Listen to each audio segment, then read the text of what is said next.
بسم اللہ الرحمن الرحیم۔ شروع اللہ کے نام سے جو بڑا مہربان اور نہایت رحم کرنے والا ہے۔ بے شک اللہ تعالیٰ وحدہ لا شریک ہے، وہ یکتا ہے، اس کا کوئی شریک نہیں، اور میرے آقا محمد مصطفیٰ صلی اللہ علیہ وآلہ وسلم اللہ کے بندے اور رسول ہیں۔ میرے NGM اسلامک آفیشیل دیکھنے اور سننے والے عزیز بہن بھائیوں کو السلام علیکم۔ میرے محترم عزیز بہن بھائیوں، آج کی ہماری ویڈیو سرکار بغداد حضور غوث پاک رحمۃ اللہ علیہ کی حالات زندگی کے ساتھ ساتھ آپ کی ذاتی زندگی کے بارے میں بھی ہے۔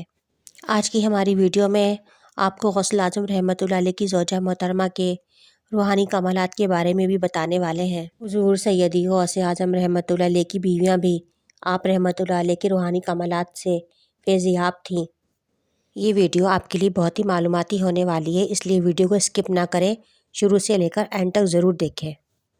حضرت شیخ عبد القادر جیلانی رحمۃ اللہ علیہ غریبوں، بے کسوں، حاجت مندوں کے مددگار ہیں، اس لیے آپ رحمۃ اللہ علیہ کو غوث اعظم کے خطاب سے سرفراز کیا گیا۔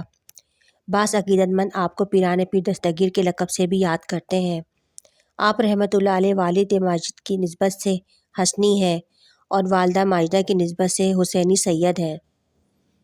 آپ رحمۃ اللہ عالمین کا خاندان صالحین کا گھرانہ تھا۔ آپ رحمۃ اللہ علیہ کے نانا جان، دادا جان، والد ماجد، والدہ محترمہ، پھوپھی جان، بھائی اور صاحبزادے سب متقی اور پرہیزگار تھے، اسی وجہ سے لوگ آپ کے خاندان کو اشراف کا خاندان کہتے ہیں۔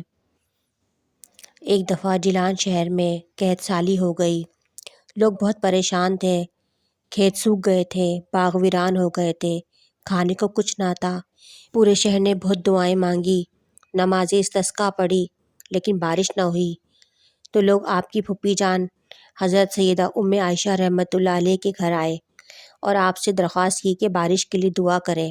غوث اعظم رحمۃ اللہ علیہ کی پھوپھی جان اپنے گھر کے صحن کی طرف تشریف لائیں اور زمین پر جھاڑو دینے لگیں اور آسمان کی طرف دیکھ کر دعا مانگی، اے رب العالمین، میں نے تو جھاڑو دے دی ہے، اب تو چھڑکاؤ فرما دے۔ کچھ ہی دیر گزری تھی کہ آسمان سے اس قدر بارش ہوئی جیسے مشک کا منہ کھول دیا جائے۔ لوگ اپنے گھروں کو اس حال میں لوٹے کہ تمام کے تمام پانی سے تر تھے اور پورا جیلان شہر خوشی سے جھوم اٹھا۔ حضور غوث اعظم رحمۃ اللہ علیہ کو اللہ سبحانہ تعالیٰ نے 4 بیویاں عطا فرمائیں جو کہ سب کی سب آپ سے بے انتہا محبت رکھتی تھیں۔ ایک مرتبہ ایک شخص حضور سیدنا غوث اعظم رحمۃ اللہ علیہ کے پاس آیا اور سوال کیا، یا سیدی، آپ نے شادی کیوں کی؟ سیدہ شیخ عبد القادر جیلانی رحمۃ اللہ علیہ نے فرمایا، بے شک میں نکاح نہیں کرنا چاہتا تھا کیونکہ اس سے میرے دوسرے کاموں میں خلل پیدا ہوتا، مگر رسول اللہ صلی اللہ علیہ وسلم نے مجھے حکم فرمایا کہ اے عبد القادر، تم نکاح کر لو، کیونکہ اللہ سبحانہ تعالیٰ کے ہاں ہر کام کا ایک وقت مقرر ہے۔ اور پھر جب وہ وقت آیا تو اللہ سبحانہ تعالیٰ نے مجھے 4 بیویاں عطا کیں جو مجھ سے بے انتہا محبت رکھتی ہیں۔ حضور سیدی غوث اعظم رحمۃ اللہ علیہ کی بیویاں بھی آپ رحمۃ اللہ علیہ کے روحانی کمالات سے فیضیاب تھیں۔ آپ رحمۃ اللہ علیہ کی ایک زوجہ محترمہ جو کہ آپ کے صاحبزادے حضرت شیخ عبد الجبار رحمۃ اللہ علیہ کی والدہ ماجدہ بھی ہیں۔ آپ رحمۃ اللہ علیہ کے صاحبزادے یعنی آپ کے بیٹے حضرت شیخ عبد الجبار رحمۃ اللہ علیہ کی والدہ جب بھی کسی اندھیرے مکان یا کمرے میں تشریف لے جاتی تو وہاں بنا کسی چراغ کے جلے روشنی ہو جاتی۔ ایک مرتبہ غوث پاک رحمۃ اللہ علیہ بھی وہاں تشریف لے آئے جہاں آپ کی زوجہ محترمہ موجود تھیں، تو آپ کی نظر اس روشنی پر پڑی جو آپ رحمۃ اللہ علیہ کی زوجہ محترمہ کی وجہ سے کمرے میں ہو رہی تھی۔ جب آپ رحمۃ اللہ علیہ نے اس روشنی پر نظر ڈالی تو وہ روشنی فوراً غائب ہو گئی۔ آپ رحمۃ اللہ علیہ نے فرمایا، یہ روشنی نہیں، یہ شیطان تھا جو تمہیں بہکا رہا تھا، یہ تمہاری خدمت کرتا تھا، اس لیے آج میں نے اسے ختم کر دیا۔ اس کے بعد آپ رحمۃ اللہ علیہ نے اس شیطانی روشنی کو رحمانی نور میں تبدیل کر دیا۔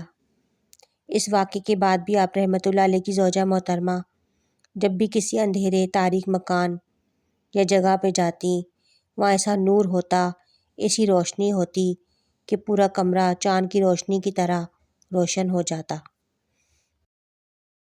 امید ہے کہ ہماری آج کی ویڈیو آپ کو ضرور پسند آئی ہوگی، اور اگر ہماری ویڈیو آپ کو پسند آئی ہے تو اس ویڈیو کو لائک اور اپنے دوستوں کے ساتھ شیئر ضرور کریں، اور مجھے کمنٹ سیکشن میں ضرور اپنی رائے کا اظہار کریں۔ ہمارے یہاں ہر جمعرات کو حلقے اور دعاؤں کا اہتمام کیا جاتا ہے۔ جو دیکھنے اور سننے والے اس میں شامل ہونا چاہتے ہیں وہ اپنا نام کمنٹ سیکشن میں دے سکتے ہیں۔ ان تمام لوگوں کو دعاؤں کے ذریعے اس میں شامل کیا جائے گا۔ آخر میں ایک بار پھر تمام دیکھنے اور سننے والوں سے گزارش ہے کہ میرے چینل کو سبسکرائب، اور اگر میری ویڈیو آپ کو پسند آتی ہے تو اسے لائک کریں اور دوستوں کے ساتھ شیئر ضرور کریں۔